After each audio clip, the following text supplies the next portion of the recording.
Language of homeopathy, பன்முக பார்வையில் homeopathy, homeopathy for beginners. இன்னைக்கு நம்ம பார்க்க போகிறது லாக்கசிஸ்.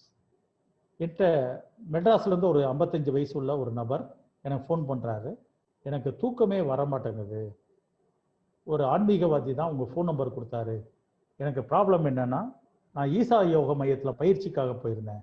அங்கே ஆன்மீக பயிற்சி பண்ணும்போது ஒரு முறைப்படி தான் நான் போயிருந்தேன். ஃபஸ்ட்டு ஹட யோகா, ஒரு 13 days கிளாஸஸ் இதெல்லாம் முடிச்சுட்டு அப்புறம் சம்மியமான்னு ஒரு 12 நாள் சைலண்ட் ப்ரோக்ராமுக்கு போயிருந்தேன். அங்கே போயிருந்த போது என்ன நடந்ததுன்னு எனக்கு தெரியாது. ஆனால் எல்லாரும் அந்த இருக்கும்போது கூக்குரல்லாம் இட்டாங்க. அவங்களுக்கே உரிய ஒவ்வொருத்தரும் நாய் மாதிரி குலைச்சாங்க, ஒருத்தவங்க சேவல் மாதிரி சத்தம் போட்டாங்க, ஒருத்தவங்க பாம்பு மாதிரி உஸ் உஸ்ன்னு சத்தம் உண்டாக்குனாங்க. இந்த மாதிரிலாம் நடந்துச்சு. எனக்கு என்ன நடந்ததுன்னு தெரியாது. ஆனால் நான் வீட்டுக்கு வந்த அடுத்த நாள் எனக்கு உடம்பெல்லாம் எனர்ஜி பேக்கப் ஆயிடுச்சு. எனக்கு என்ன செய்யறதுன்னே தெரியல. எனக்கு தூக்கமே வர மாட்டேன்ருச்சு. அவங்களுக்கு ஈசா யோக மையத்துக்கு ஃபோன் பண்ணி இந்த என்னுடைய நிலைமையெல்லாம் நான் சொன்னேன். அவங்க வந்து எந்த வேலையும் செய்யாதீங்க அப்படின்னு சொன்னாங்க.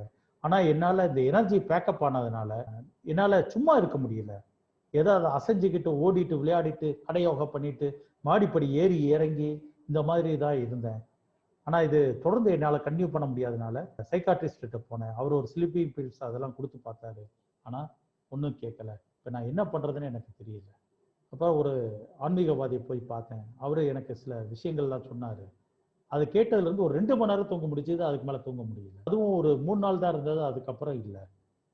அப்போ தான் அவர்கிட்ட கேட்டபோது இந்த நம்பரை கொடுத்து என்னை மாதிரி ஒரு டாக்டர் இருக்காரு, அவர் கான்டாக்ட் பண்ணுங்க, ஹோமியோபதி டாக்டர்னு சொன்னார். சார் நான் நேரில் உங்களை வந்து பார்க்கட்டுமானார். இல்லை நீங்கள் ஃபோன்லேயே பேசுங்க அப்படின்னு சொன்னேன். ஃபோனில் கேட்டேன், என்ன உங்களுக்கு ப்ராப்ளம் அப்படின்னு கேட்டேன். சார் எனக்கு ஈசா யோகம் போயிட்டு வந்ததுலேருந்து ஒரு பரவச நிலை இருந்துக்கிட்டே இருக்கு சார். எல்லாரும் ஆன்மீகத்தில் நீங்கள் முன்னேறிட்டீங்க அப்படின்னு சொல்லிட்டு இருந்தாங்க. கடைசியில் பார்த்தீங்கன்னா அந்த மாதிரிலாம் இல்லை சார். நான் ஈசா யோக மையத்துக்கெல்லாம் ஃபோன் பண்ணி கேட்டேன்.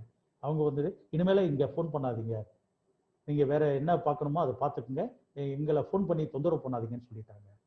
அதனால தான் சார் உங்கள்கிட்ட வந்தேன். இப்போ என்ன பண்ணுது உங்களுக்கு அப்படின்னா, இடது பக்கத்தில் ஒரு மாதிரி இருக்கு சார்.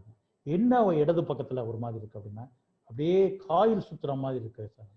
காயில் என்ன மாதிரி சுற்றுது அப்படின்னு கேட்டேன். சார் ஒரு பாம்பு சுற்றுற மாதிரி இருக்கு அப்படின்னா. இவ்வளோதான் எனக்கு கிடைச்சது. டிரான்ஸ் அப்படிங்கிற ரூப்ரிக் போய் பார்த்தேன் ரெப்பர்ட்ரியில். அதில் பார்த்தீங்கன்னா லாக்கசிஸ் இருக்குது. லெஃப்ட் சைடு ரெமடி ஒரு பாம்பு போதுமே இண்டிகேஷன். நான் வாங்கிக்கிங்க சொல்லியிருந்த போது அவங்க பக்கத்தில் ஏதோ கடையில் வாங்கியிருப்பாங்க போல இருக்கு. அங்கே லாக்கசிஸ் 30 தான் இருந்திருக்கு. 30 எடுத்து சாப்பிட்ருக்காங்க. சாப்பிட்டோன்னா பார்த்தீங்கன்னா நான் அப்போ போத்தீஸ் கடையில் ஒய்ஃபோட இருந்தேன். ஏசி கீழே தான் நான் உட்காந்துட்டு இருந்தேன். திடீர்னு இவங்க ஃபோன் பண்ணி அவங்க மிஸ்ஸஸ் தான் ஃபோன் பண்ணாங்க. சார் அவருக்கு கம்ப்ளீட்டாக லெஃப்ட் சைட் ப்ளூ ஆயிடுச்சு சார் அப்படின்னாங்க. நான் அப்படியே பயந்துட்டேன். அப்படியே ஸ்வெட்டிங் ஆக ஆரம்பிச்சிச்சு எனக்கு. நான் இருந்தாலும் ஹோமியோபதி ஒன்றும் செய்யாது அப்படிங்கிறதுக்காக ஒரு 2 நாள் பொறுத்துக்குங்க, தனத்தானா போயிடும் அப்படின்னு சொன்னேன். இருந்தாலும் எனக்குள்ள மனசில் பயங்கர பயம் இருந்தது. காரில் வந்துக்கிட்டே இருந்தேன். வந்துட்டு இருக்கும்போது திடீர் அவங்க ஃபோன் வந்தது. எனக்கு உண்மையிலே எப்படா காரை ஓட்டுறதுன்னு தெரியல. ஓரத்தில் நிப்பாட்டிட்டு என்னம்மான்னு கேட்டேன். சார் அந்த ப்ளூ கலர் எல்லாமே போயிடுச்சு, இப்போ அந்த கை சுற்றிட்டு இருக்கிறது போயிடுச்சு, அந்த பாம்பு வெளியே போயிடுச்சுன்னு சொல்கிறாரு அப்படின்னு சொன்னான். அன்னையிலேருந்து இன்னைக்கு வரைக்கும் கிட்டத்தட்ட எனக்கு நல்லா தெரியும் 12 வருடமாக ஒரு சந்தோஷமாக இருக்கார். அந்த சிம்டம் எல்லாமே திருப்பி வரல. இப்போ நல்ல தூக்கம் எல்லாமே வருது. இந்த அற்புதத்தை ஹோமியோபதியால் செய்ய முடியும். ஆனால் ஒரு ஆன்மீக கூடத்தினால செய்ய முடியாது. அவங்ககிட்ட போய் இதுக்கு எதாவது சரி பண்ண முடியுமா அப்படின்னு கேட்டபோது ஒரு மிஸ்ஃபயர் ஆன கேஸ். அந்த கேஸை வந்து அவங்க என்ன சொல்கிறாங்க, இனிமேலே இங்கே ஃபோன் பண்ணாதீங்கன்னு சொல்கிறாங்க. ஆனால் ஹோமியோபதி டாக்டர் அப்படி சொல்ல முடியாது. பொறுப்புள்ளவங்க நம்ம ஆன்மீகவாதிகள் அல்ல. அதனால் என்ன பண்ணுறோம்னா, நம்ம மெட்டாபிசிக்கல் சயின்ஸை படிக்கலை, உண்மையான சயின்ஸை படித்ததுனால நம்ம அவங்களுக்கு மருந்து கொடுத்து அவங்களுக்கு குணமாக்கியிருக்கோம். அப்போ ஆன்மீகத்தில் தவறுதலாக அட்வர்ஸ் எஃபெக்ட் உள்ள ஒரு கேஸையும் சரி பண்ண முடியும் என்பதற்கான உதாரணம் இந்த கேஸ்.